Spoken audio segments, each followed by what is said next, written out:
नमस्कार दोस्तों, हमारे चैनल में आप सभी का स्वागत है। दोस्तों, आज हम रामायण कथा से संबंधित सीता की शंका के बारे में सुनेंगे।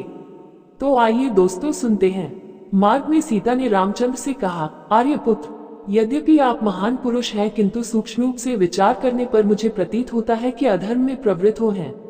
हे नाथ, इस संसार में कामजनित 3 दोष ऐसे हैं जिनका उन्हें परित्याग करना चाहिए।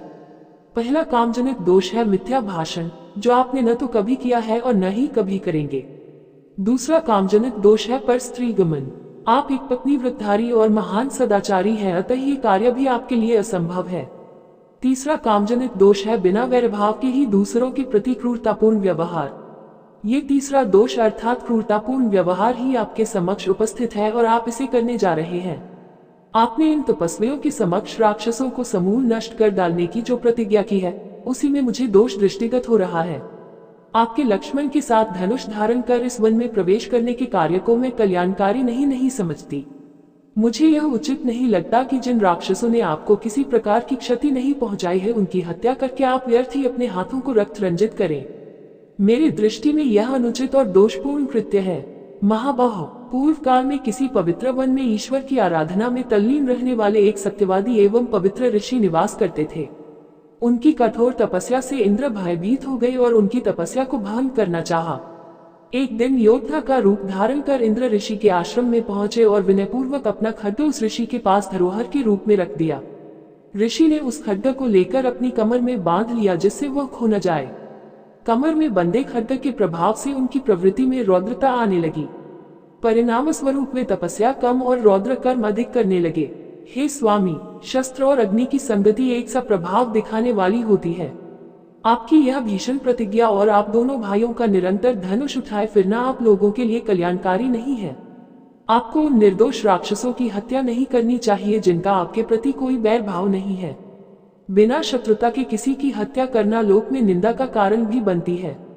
हे नाथ, आप ही सोचिए, कहाँ वन का शांत तपस्वी हिंसा में जीवन और कहाँ शस्त्र संचालन, कहाँ तपस्या और कहाँ निरीह प्राणियों की हत्या।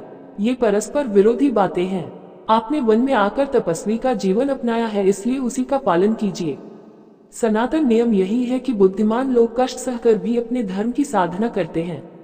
मैं नारी सुलभ चपलता के कारण ही मैं आपको धर्म का यह उपदेश दे रही हूँ, अन्यथा किसमें सामर्थ्य है जो आपको धर्म का उपदेश दे।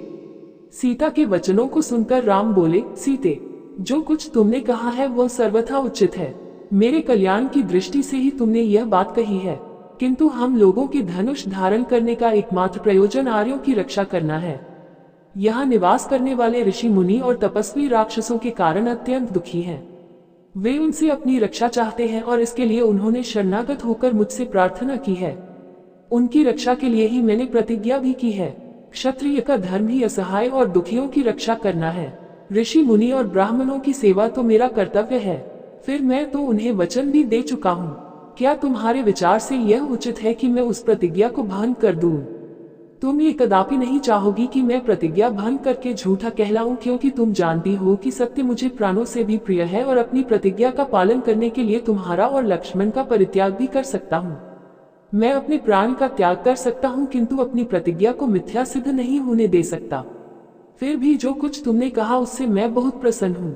इसके पश्चात उन लोगों ने अगस्त्य मुनि के दर्शन के लिए प्रस्थान किया, किंतु उन्हें उनके आश्रम का पता नहीं चल पाया।